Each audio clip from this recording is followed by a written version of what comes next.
भाइयों और बहनों, इनकलाब आएगा। आज जिस संख्या में आप यहां पर मौजूद हैं, इससे जरूर इनकलाब आएगा और एक ऐसा दृश्य देखने को मिलेगा जब आपको वो सब कुछ मिलेगा जो आप चाहते हैं। मैं आप सबका अभिवादन करता हूं।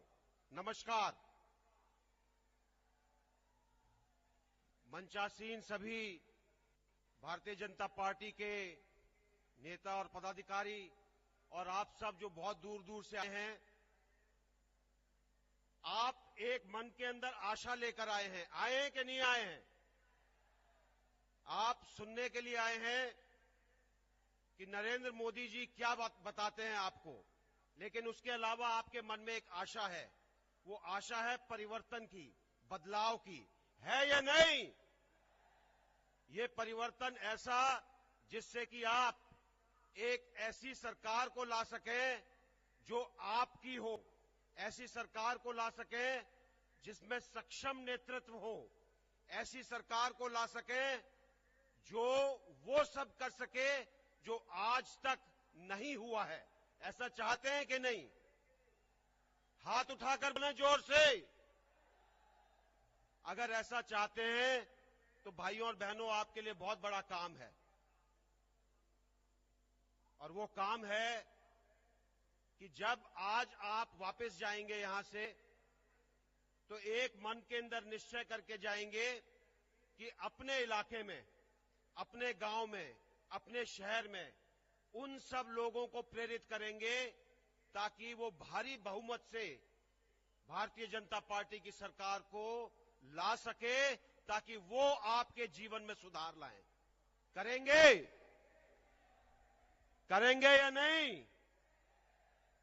धन्यवाद। देखिए, भारतीय सेना के अंदर कुछ चीजें होती हैं जो मैं आपको बताना चाहता हूं।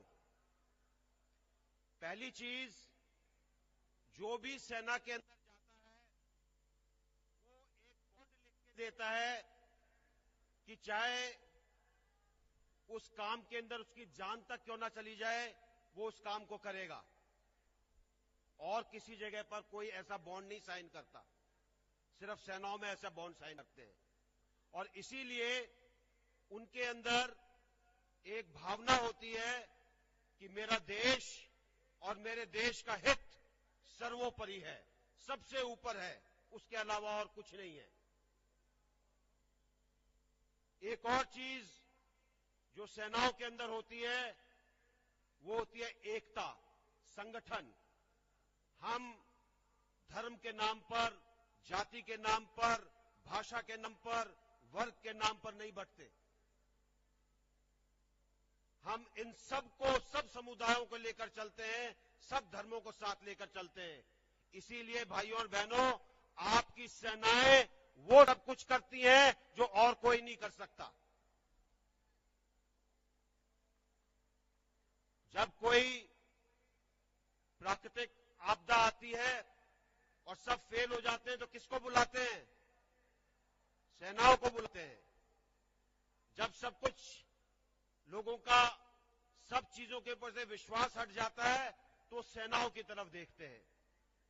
और ये भावना एक ऐसी भावना है जो मुझे लगता है कि भारतीय जनता पार्टी में भी है। ये एक ऐसी पार्टी है जो देश का हित सोचती है, देश का कल्याण सोचती है, देश को, अपने राष्ट्र को आगे ले जाने की चेष्टा में रहती है, अपने स्वार्थ के बारे में नहीं सोचती। तो अगर हम चाहते हैं कि देश आगे बढ़े तो हमको ऐसी सब ताकतों को इकट्ठा करना पड़ेगा जो राष्ट्र के बारे में सोचें, देश के बारे में सोचें और उसको आगे ले जाएं।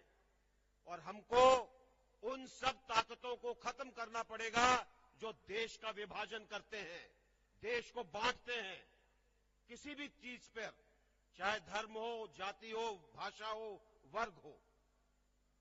आप आज यहां पर जो आए हैं, मैं ये संदेश देना चाहता हूं कि हम सब इकट्ठे होकर एक ऐसे भारत का निर्माण करें जिसके अंदर कोई भी ऐसा ना रहे जिसको वो सब कुछ ना मिले जो बाकी लोगों को मिलता है। आप ऐसा निर्माण करना चाहते हैं देश का? आप ऐसे देश चाहते हैं कि नहीं? ऐसा देश जिसमें आपको सम्मान मिले, आपको खुशहाली मिले, आपके परिवार आगे बढ़े, आपका स्वास्थ्य की देखभाल हो। ये सब चीजें तभी हो सकती हैं जब हम केंद्र के अंदर एक मजबूत सरकार लेकर आएंगे। अगर कोई खिचड़ी सरकार आई तो कुछ काम नहीं होगा। इसलिए जरूरी है कि हम सब इस चीज के ऊपर निश्चय कर लें कि हमने देश बनाना है या नहीं बनाना। जो लोग देश बनाना चाहते हैं हाथ उठाएं। यहां दूर तक दिख रहा है कि सब लोग देश बनाना चाहते हैं। तो इसके बाद ध्यान रखिएगा, जो मैंने आपको सेना की बात बताई, देश सर्वोपरि है, सबसे ऊपर है, उसके लिए काम करना है। दूसरी चीज, हमारे अंदर संगठन होना चाहिए, एकता होनी चाहिए, हमें बंटना नहीं है। लोग बाग बहुत आएंगे आपको बांटने के लिए, बंटना नहीं है। जब तक आपका संगठन है, आप तब तक इकट्ठा होकर सब कुछ कर सकते हैं। अगर संगठन नहीं है तो कुछ नहीं होगा। जो लोग बात करते हैं कि उन्होंने सेनाओं के लिए बहुत कुछ काम किया, अभी पिछले कुछ दिनों में बात सुनने को आ रही थी, आपको जानकर आश्चर्य होगा कि जिन चीजों के बारे में अब बोला जाता है वो सब बहकावा है। ऐसा क्या हुआ जिसके कारण नौसेना के सबसे उच्च अधिकारी को, नौसेनाध्यक्ष को इस्तीफा देना पड़ा? क्या ये सरकार हमें वो सब सामान मुहैया नहीं करा सकती जिससे राष्ट्र का भला हो, जिससे देश की देखभाल हो, जिससे देश की सीमाएं सुरक्षित रहें? अगर ये सरकार ऐसा नहीं कर सकती तो जितनी जल्दी जाए उतना अच्छा है।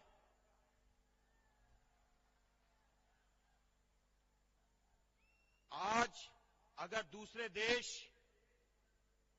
हमारी सीमाओं का उल्लंघन करते हैं तो सिर्फ इसलिए करते हैं कि हमारी सरकार कमजोर है। और अगर हम चाहते हैं कि हम अपनी सीमाओं को सुरक्षित रखें, हम अपने लोगों को सुरक्षित रखें, तो उसके लिए एक मजबूत सरकार की और सक्षम नेतृत्व की जरूरत है। और ये कब आएगा? ये सक्षम नेतृत्व कब आएगा? जब भारतीय जनता पार्टी की सरकार केंद्र में आएगी। मानते हैं या नहीं? मानते हैं या नहीं?